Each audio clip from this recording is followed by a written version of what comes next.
News with Mitsumi Takahashi. Good evening. We're getting closer to finding out who fired the shots that killed Michel Mizrahi. He's the man who died along with a Montreal police officer in Côte-des-Neiges in June. There had been questions about whether he might have been killed by a police bullet.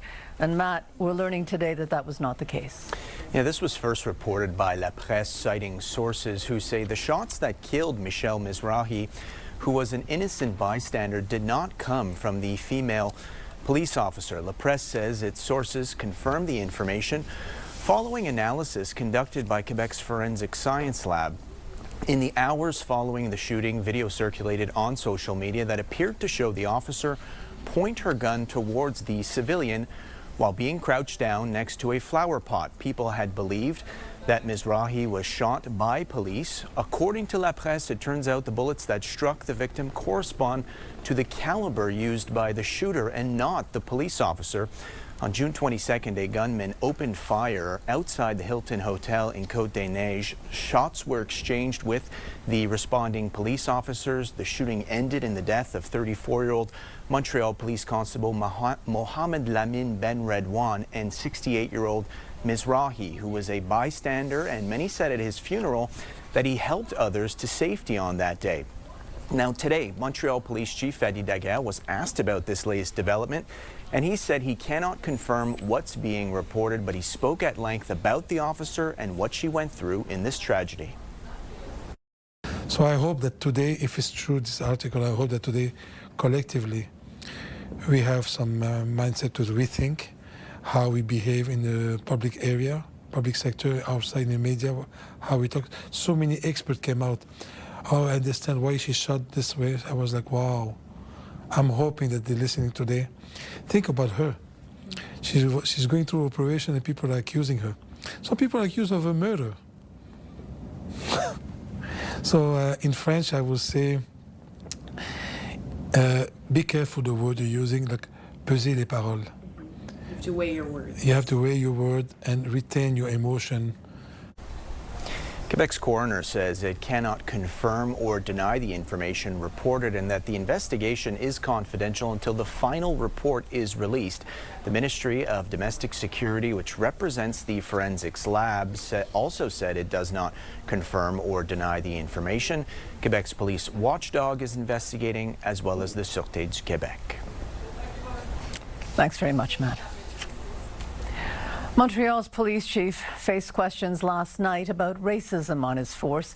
Station 29 in Montreal North has been at the center of a storm of allegations made against several members of a patrol unit. Here's Matt Gilmore. The meeting was at times tense, with weeks of anger over these allegations spilling over in moments. What is it that makes the white man think that he is more important than the black man? À quand, Monsieur Daguerre et autres, à quand l'éradication complète du racisme systémique au sein du SPVM? Nous sommes toutes et tous fatigués. Merci pour votre question. This was the first opportunity for the public to ask pointed questions directly to Montreal Police Chief Fadi Daguerre since the allegations came to light in June, including that officers allegedly cut off dreadlocks and kept them as a perverse trophy. Daguerre says a third officer has now also been suspended and a second file has been sent to the prosecutor's office. In response, Daguerre says the police have taken unprecedented steps to dismantle the team responsible and are continuing to investigate.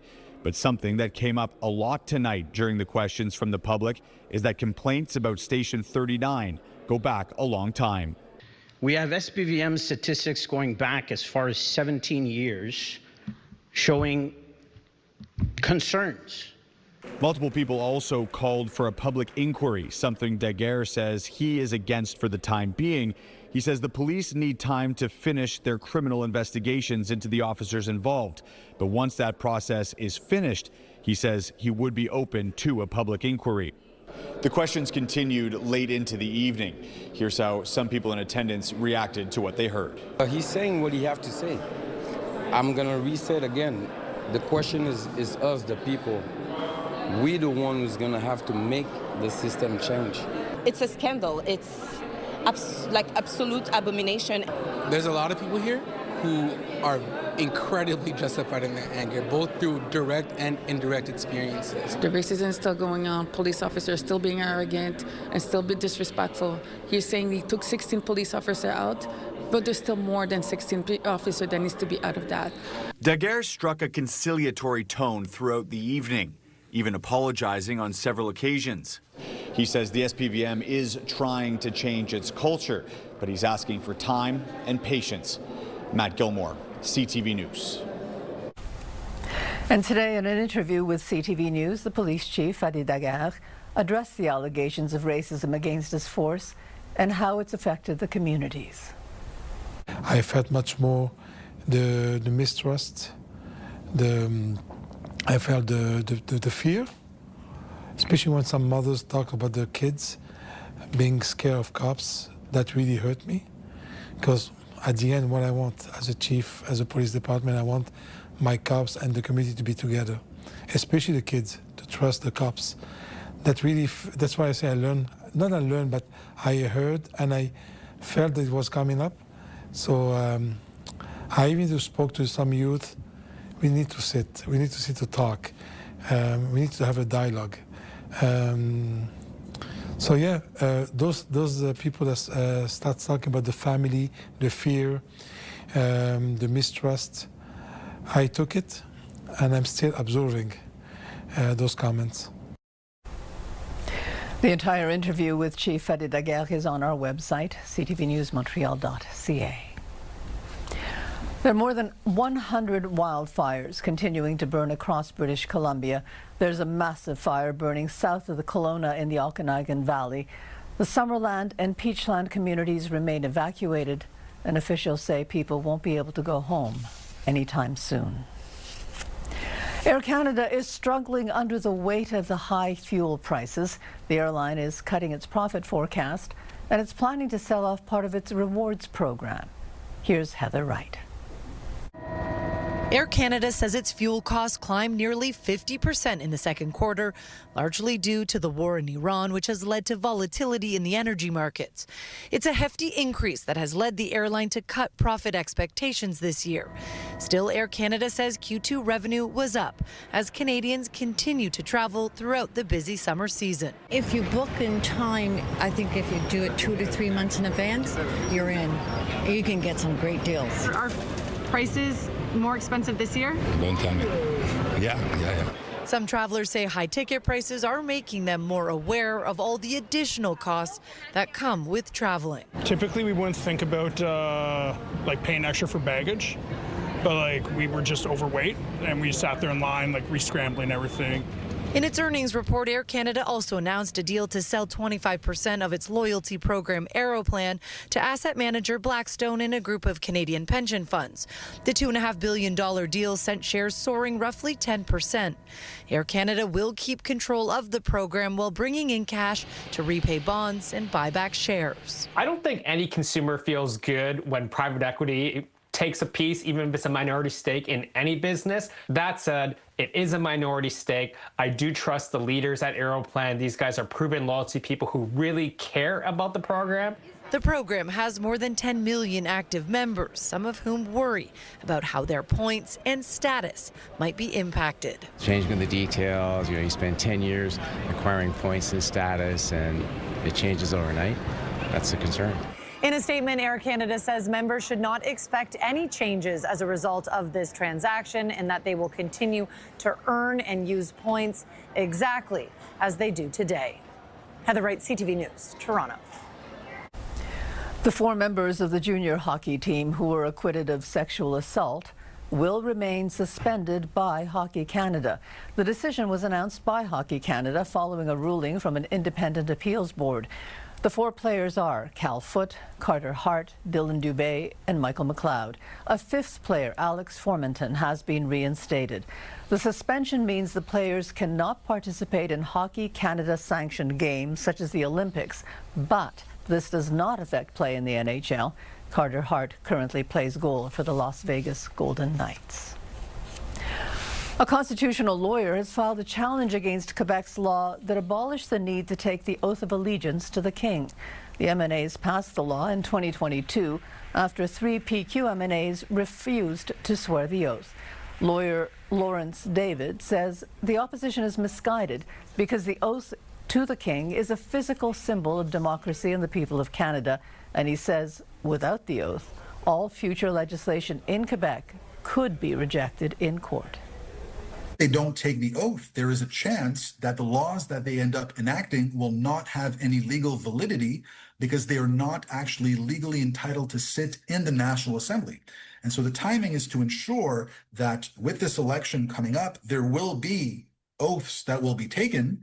Now, most of them, it is assumed, will not be taking the oath to the king because they assume that the law is constitutionally valid.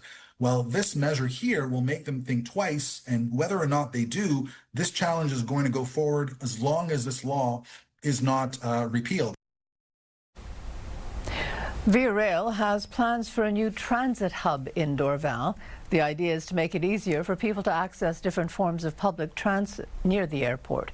Sweeta Rassi has more. This is the Dorval EXO station. Just across the track, you can see the one for Via Rail. Close by, but not easy to get to. Soon, that will change, says Carl Helu of Via Rail Canada. We're going to have a single building which goes over the tracks so that both EXO and Via Rail can access it. Canada's National Train Service unveiled plans for what it calls a multimodal hub in Dorval, a centralized station near the current EXO sites, connecting trains, city buses, and shuttle service to the Trudeau Airport. That's the goal, reducing frictions, making the transfers easier. According to Via Rail, more than 250,000 travelers pass through its Dorval station each year. The city's mayor, Marc Doré, says residents have been waiting for easier access for a long time. I think that's going to make it a lot easier for older folks, younger folks, just to get around and use the system better. Especially with all the construction and traffic near the airport. We know already that it can take an hour and a half just to get to the airport from the circle, which is a very short distance. Helu says the project is still in its early stages. Via Rail will work closely with EXO, the airport authority, as well as ARTM, which oversees public transit in Montreal. But the timeline of the project and its price tag are unclear. And once the new hub opens with access to the trains, buses, and shuttle service, all under one roof, it's unclear what will happen to Via Rail's existing Dorval station.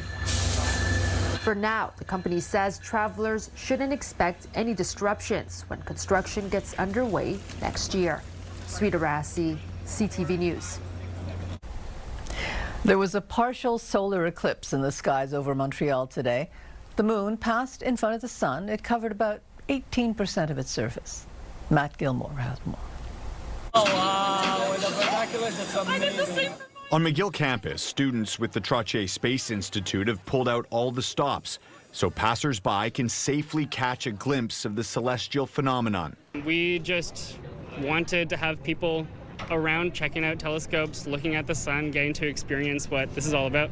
There are sun spotters reflecting the light of the sun onto a piece of paper, high-tech solar telescopes, and some low-tech options too, including, of course, eclipse glasses. A small gathering and watching it together is like, it's a fun experience. It's a far cry from the thousands who gathered 2 years ago when a total eclipse passed over the city. An experience that astrophysics professor Vicky Casby says sparked major interest in space. When you see the total eclipse and you see the corona with your own eyes, you could take off the glasses, it's amazing. A partial eclipse, it's not quite as, as jarring, but if you've seen that before and you now understand what's happening, you appreciate the partial eclipse so much more. Parts of Europe did get to take in the moment of totality today. Montreal won't experience another total solar eclipse for 80 years. Partial eclipses are less rare, but students here aren't taking it for granted. It's really cool. I find this really enjoyable to watch, and you see there's a bunch of people around here that are also super excited to watch this, and I'm basically just taking pictures for the fun of it today. Just before the eclipse reached its maximum point, clouds moved in to put a damper on the party. But for the students who study this stuff every day, The looks on people's faces made it worth the effort. The opportunity to come out and share the really cool things that we do with other people who maybe don't think about it every day is a really awesome experience. The next chance for Montrealers to watch the moon take a bite out of the sun will be January 2028. Matt Gilmore, CTV News. It's looking like a record summer for tourism in Montreal. Bookings are up from Canada, the U.S. and Europe, with major events seeing more visitors. Kelly Gregg reports. The fountain at Phillips Square is a picture-perfect backdrop for tourists.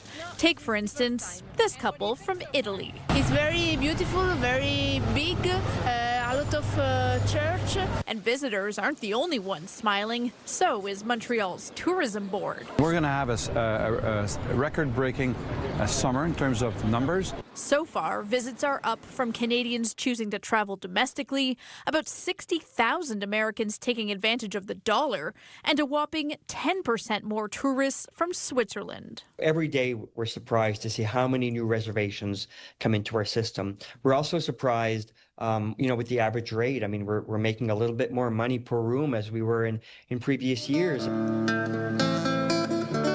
At Daniel Galland's hotels in Old Montreal, it's not just about the number of bookings, but also the timing. We see also a trend. People are really reserving at the last minute. There seems to be this trend where people will say, what are we doing next weekend? Let's do something fun. And that means sellouts, including at a hotel that just opened. Typically new hotels, it always takes a while before it takes off. And I have to say, we still have a few rooms left, but this new property that is virtually unknown is almost booked every night.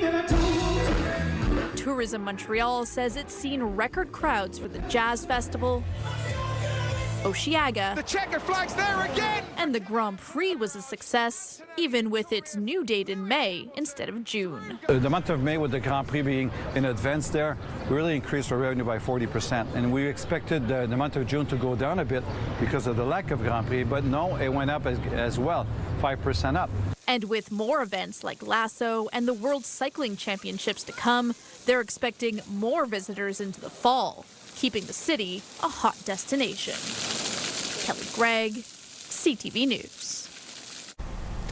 Meanwhile, Evenco is changing its transparent bag policy for upcoming outdoor concerts.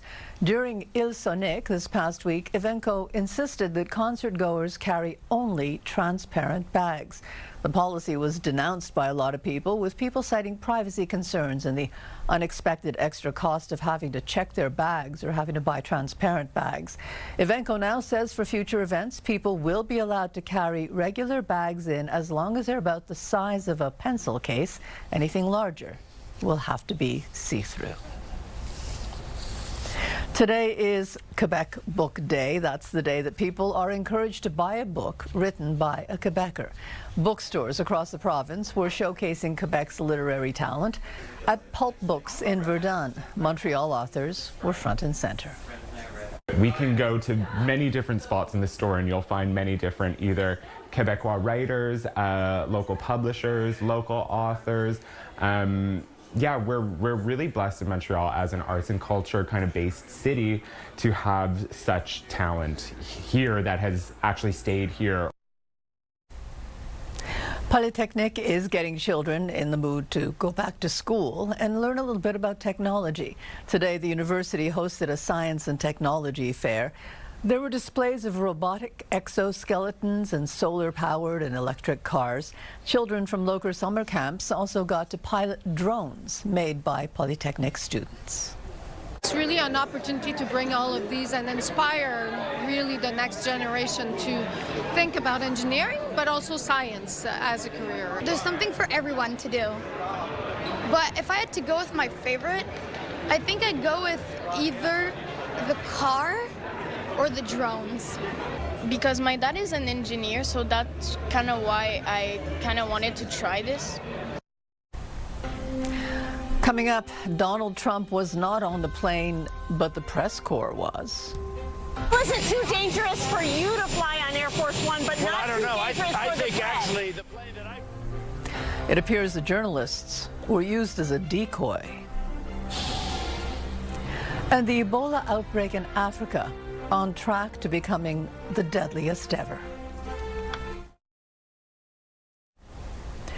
The death toll continues to rise in Colombia, and thousands of people are still missing. Here's Faith Abubi.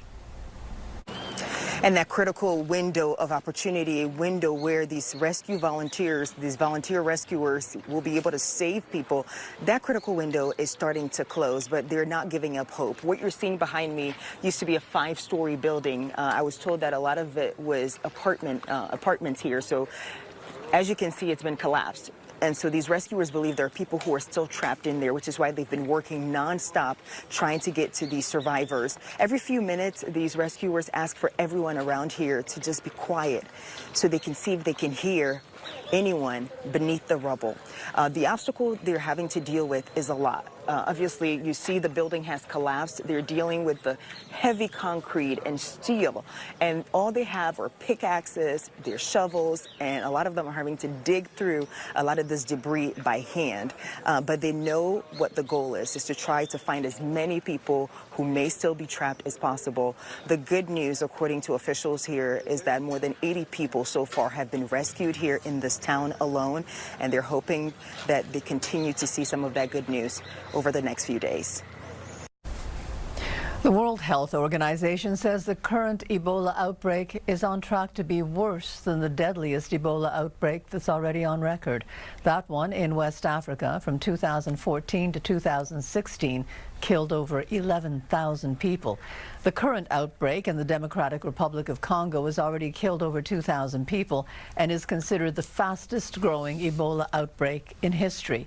And unlike previous outbreaks, this virus has no approved vaccine nor treatment. A ferry caught fire near Bali, Indonesia. At least one person was killed. Rescue crews managed to save about 200 people. The fire started at around 4 in the morning, and it's unclear how it started. Less than a month ago, another ferry caught fire in Indonesia, killing 5 people. There are more questions today about the secret mission to get Donald Trump out of Turkey last month. Journalists and other passengers remained on Air Force One, unaware that the plane was being used as a decoy. Karen Noir reports from Washington. New questions coming to light after President Trump secretly switched flights because of an assassination threat from Iran. This secret mission carried out as he left the NATO summit in Turkey, where he had resumed heavy airstrikes against Iran. Non-consequential presidents don't get threatened. And I think that I'm maybe the most consequential president. The New York Times reports U.S. intelligence got word of a specific surface-to-air missile attack threat on Air Force One. Someone near the NATO summit had reportedly been spotted with a shoulder-fired missile. So while the president boarded Air Force One in front of cameras, he snuck into a catering truck to leave on a military jet instead. The president says the decoy operation was not his call. This type of a protective move is usually done with the utmost secrecy. Very few people actually know what happens, and it really goes to the secret in the Secret Service. Now, Democrats are demanding the White House brief Congress about the ruse. Staff and the press took off on Air Force One as decoys, not knowing about the threat and unaware the president was not on board. What precautions were taken to keep the staff and reporters on that plane safe? Reporters pressed the president on this very issue. Why was it too dangerous for you to fly on Air Force One, but not too dangerous I for the think press? actually the plane that I flew on was at greater risk. I think it was at greater risk. For context, presidents have traveled covertly before, most often in and out of war zones, but always with some awareness by the press. Karen Hua, ABC News, Washington. White House Press Secretary Carolyn Leavitt is stepping down. Donald Trump says she will be leaving at the end of the month to spend more time with her family. Leavitt is 28 years old and gave birth to her second child in May. She made history as the youngest person to ever serve as White House Press Secretary. Leavitt is considered to be one of Trump's closest allies inside the White House, and she will continue to serve as an outside advisor to the Trump administration. And coming up, the expectations are out of this world. The culture, maritime, illegal fishery, illegal fishing for defense purposes. Today was the official opening of the Chorus satellite system. And the dangers behind AI apps that claim to read our faces. Download the CTV News app and stay on top of local stories as they unfold. Increasing number of abandoned buildings. Customize your feed and watch live wherever you are. CTVMontreal.ca, your home for news.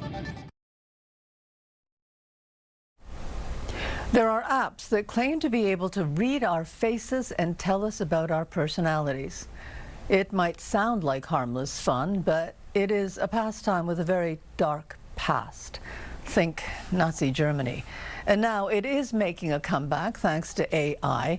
Jonathan Jarry is with the McGill Office for Science and Society. Hi, Jonathan. Hi.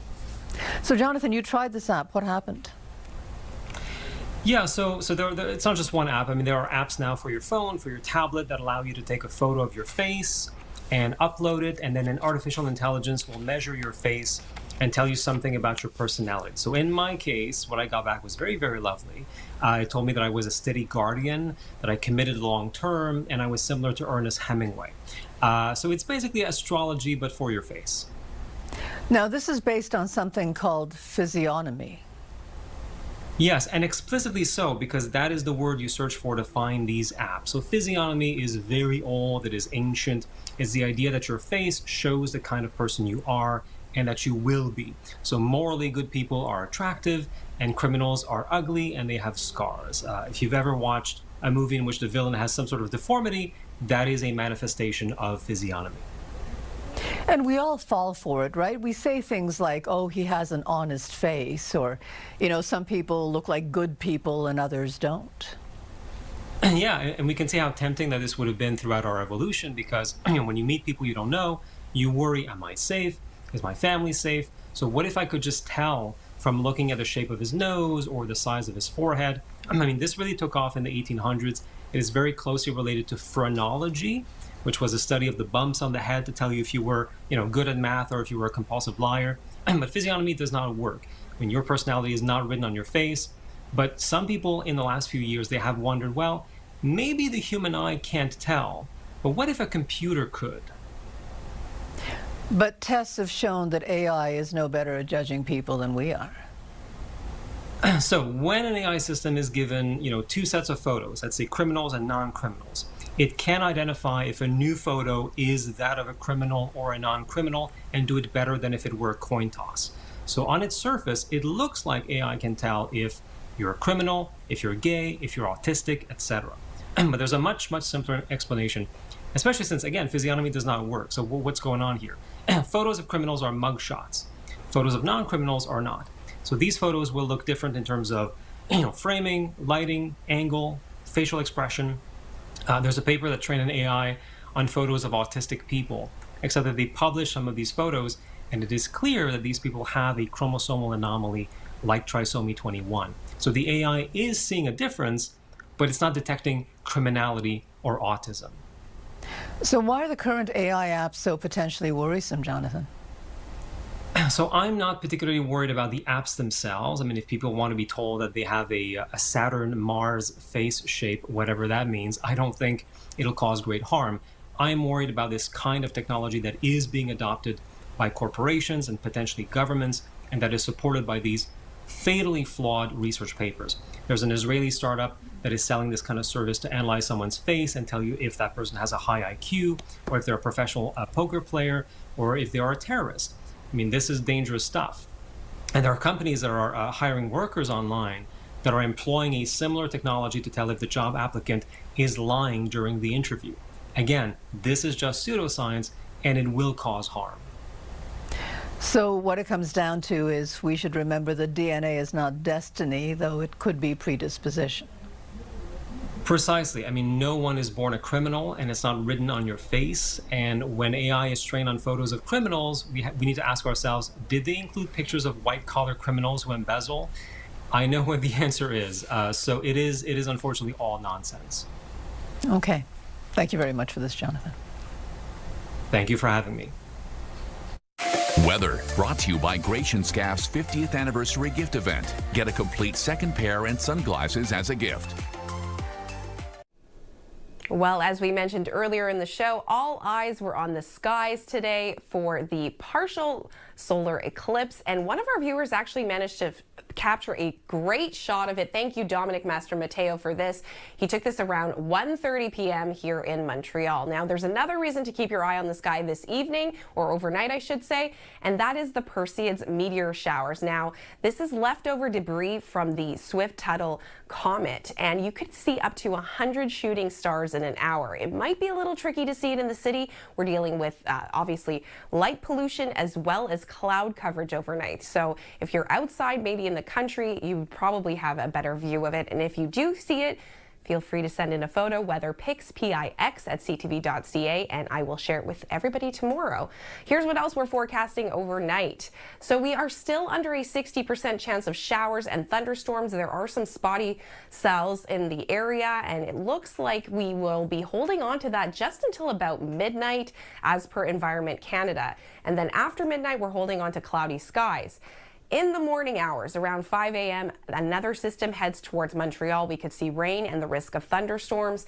By the time you're making your commute to work, that system pushes eastwards, and then we'll be seeing a mix of sun and clouds. Now, into the afternoon, there remains to be another 30% chance of showers. We can see on the screen here why, because there are some cells nearby Montreal that could have the potential to bring thunderstorms. So that is, again, once as per Environment and Climate Change Canada, but it looks like the majority of the rain will be first thing in the morning.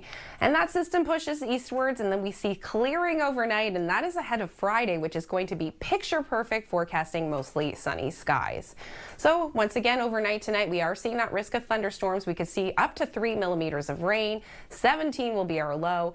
Another 2 millimeters of rain to start tomorrow morning. Our wake-up temperature being 18 degrees. We're expecting a high of 24, and we do have that 30% chance of isolated thunderstorms, along with winds gusting up to 40 kilometers an hour. So here's our longer range forecast, which shows that Friday is going to be beautiful. Saturday calling for a mix of sun and clouds and 24 degrees. We could see around 1 millimeter of rain on Sunday, and 23 is the high. Monday through Wednesday, we're holding on to a mix of sun and clouds. Our temperatures bump back up to where they should be more seasonally, and humidity becomes a factor yet again next week. So feeling like 31 on Monday, 30 on Tuesday, and feels like 32 next Wednesday. A Canadian astronaut is preparing to head to the International Space Station, and he will be the first Canadian to do so on a commercial space flight. Joshua Kutrick says it's critical that Canada be involved in spaceflight. You know, we are there at the forefront of space exploration. Space is about all of this stuff. It's about the discoveries we make, and it's about inventing new technologies and solving problems. But at the most basic level, I think it's about opportunity that exists in space. Space is the next new ocean, and we want to be part of that effort. We want to be part of the team. We have another one. Kutrick will be part of NASA's SpaceX Crew 13 mission next month. He is one of 4 astronauts who will take part in a 6-month mission on the space station. There is a new state-of-the-art control center in Quebec. It's designed to support Canadian space technology. Here's Geneviève Beauchemin. This suburban office building houses a secure facility set to issue commands for a made-in-Canada space mission. MDA officially opened the control center for New Eyes on Earth from Space, the CORUS satellite system. So it's absolutely critical that this facility gets set up and that we can deliver data and imagery and analytics directly from this facility. CORUS is a next-generation Earth observation constellation, a private venture that the company says is already attracting a wide range of clients. Agriculture, maritime, illegal fishery, illegal fishing for defense purposes. CORUS also offers eyes on a very large swath of Earth, 700 kilometers wide, key to finding illegal fishing boats, for instance. A SpaceX Falcon 9 rocket is to deliver CORUS to space later this year. As soon as the satellite separates from the rocket, that's it. After that, we take control, and everything is happening here. In 1962, Canada became the 3rd country after the U.S. and Russia to enter the space age with the launch of Alouette 1. In 1995 came the launch of RadarSat 1, Canada's first Earth observation satellite, then RadarSat 2 and RadarSat Constellation. Chorus will mark another significant step in space for Canadian satellite technology, the first without government funding. So MDA is really like building on decades of investment by Canada to now develop a purely commercial service. Advances in high-resolution Earth imaging have in recent years raised concerns about privacy spy capabilities. Advocates say the benefits include better monitoring of deforestation, coastal erosion, flood prediction. The satellite will be launched in December and be fully operational a couple of months later. Geneviève Beauchemin, CTV News, Saint-Bruno de Montarville, Quebec. A race car driver has just set a new speed record. He's trying to raise interest in what he calls the fuel of the future. Here's Sophie Flay. The fastest man on wheels has done it again, this time powered by hydrogen. 406.320. British driver Andy Green hit 406 miles per hour on Utah's Bonneville Salt Flats, a world record for a hydrogen-powered car, easily shattering the old record. The retired fighter pilot is the only person ever to break the sound barrier in a car, setting the all-time land speed record in 1997. But this time, his 32-foot car burned hydrogen, using engines adapted from construction equipment. You burn hydrogen, water comes out of the exhaust. It doesn't get any cleaner than that. It comes as many look to alternative fuel sources amid rising gas prices. But hydrogen has its fair share of skeptics. One problem? Most of it is currently made from fossil fuels, so it's only as clean as its source. Elon Musk has been criticizing hydrogen power for more than a decade. Hydrogen is an energy storage mechanism. It's not a source of energy. So you have to get that hydrogen from somewhere. It's just very difficult to make hydrogen and store it and use it in a car. Green sees it differently, arguing anyone with sunshine and water can make their own fuel. It is the first of a new breed of vehicle. As for Green's all-time speed record, which is 763 miles per hour in a jet-powered vehicle, no one's come close to breaking that. Sophie Flay, ABC News, New York. And coming up, do your own oil changes at your own risk. The reason why they're denying it is because I did my own oil changes. Engine repairs might not be covered under warranty. And testing a vaccine for a genetic risk for colon cancer. Your Health, brought to you by Gratian Scaff's 50th anniversary gift event. Get a complete second pair and sunglasses as a gift. There is a genetic disorder that puts a person at extremely high risk for colorectal cancer. Well, now they're testing a vaccine for it. Mandy Gator reports. Stacey Norton's mother was in her early 30s when she died of colon cancer.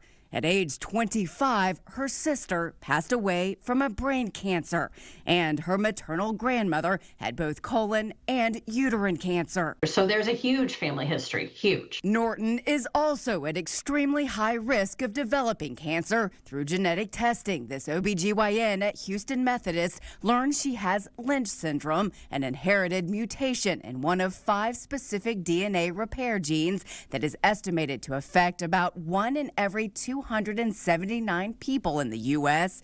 But experts say many people don't know they have it because awareness is low. At 47, I actually had a what I thought at the time was going to be a risk reductive hysterectomy, and time to find out I already had stage 1 uterine cancer. That's why Norton has twice now rolled up her sleeve for a vaccine being tested in early clinical trials. Researchers hope the vaccine will teach the immune system to attack abnormal clumps of cells before they turn into cancer. July 31st of 2024, I had a colonoscopy, and that's the first time ever I've had a colonoscopy with no polyps, which was huge for me. Norton now hopes she has a future without another cancer diagnosis and that her children will be spared from the disease.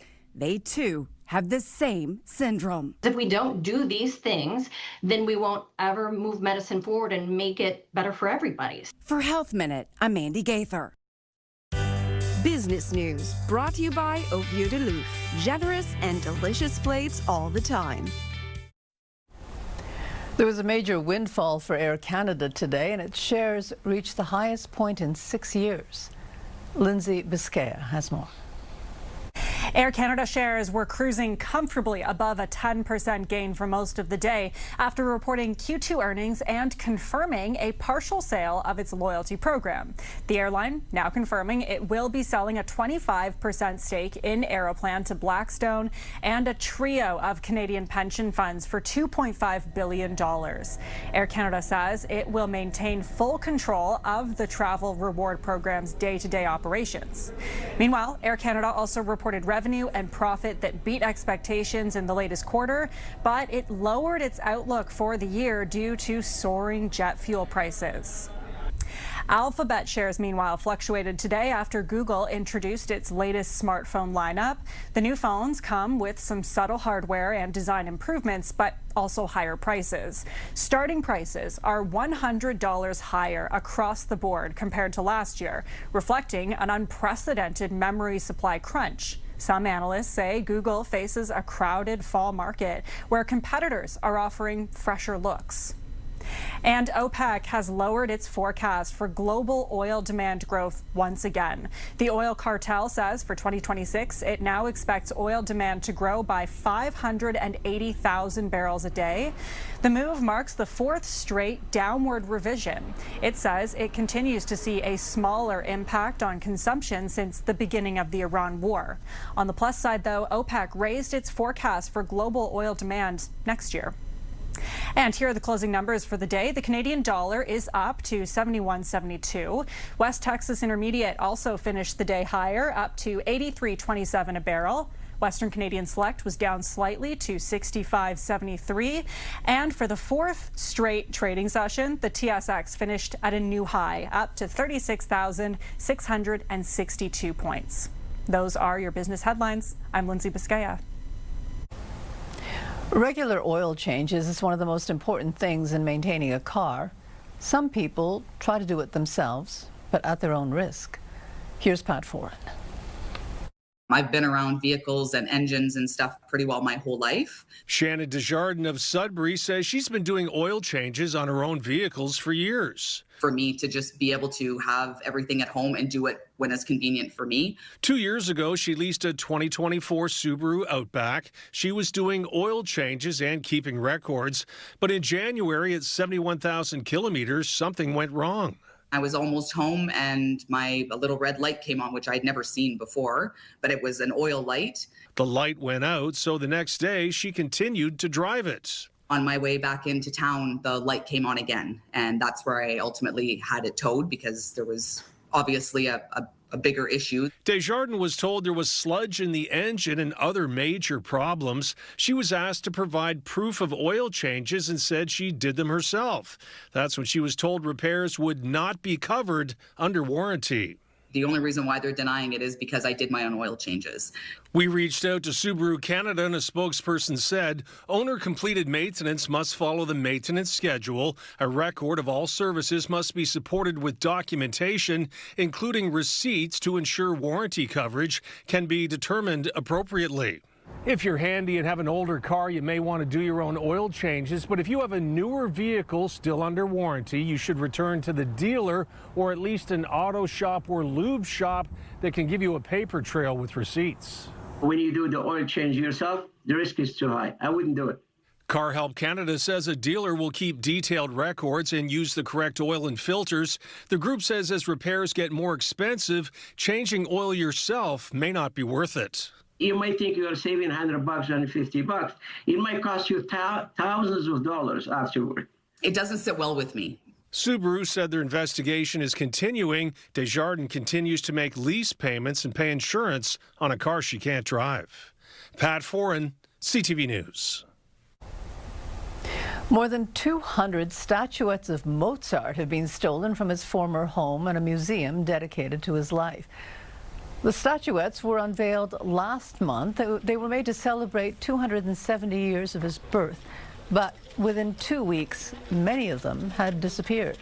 The artist believes the pieces were not stolen by visitors, instead by calling it an organized theft. A new McGill study finds There's more affordable housing now in Montreal. And Caroline, it seems to be connected to new regulations for Airbnbs. Yes, a new study out of McGill University looked at Canadian cities that had restrictions on shorter-term rentals like Airbnbs, Montreal being one of them, and if they had any effect on housing affordability. And the short answer is yes. We're going to hear from one of the researchers about that tonight. CTV News has also confirmed that a deal has been struck between Quebec and Newfoundland and Labrador on Churchill Falls. We'll try to get more on what has been agreed to exactly. And there is a new music festival in Montreal celebrating one of my favorite types of music, soul. It's at the Casa del Popolo and Sala Rosse on Saint Laurent Boulevard tonight and for the next 5 nights. And Mitsumi, as the classic Staple Sisters song goes, will take you there. So join us on The Late Show tonight at 11:30. And people should know, Caroline, you have an absolutely wonderful voice when you're singing. Oh, that's too kind. But yeah, we'll hear some real professionals down on the Main tonight. Mitsumi. Okay, thanks a lot, Caroline. Still some thunderstorms in the area, Lauren. Yes, that's right, Mitsumi. So we still are dealing with a 60% chance of thunderstorms overnight tonight. Tomorrow, it looks like we could see some showers and the risk of a thunderstorm. We are calling for a daytime high of 24 degrees, and we have winds gusting up to 40 kilometers an hour in the afternoon, but Friday's going to be lovely. And that's it for us. Have a good evening. Stay well. Good night.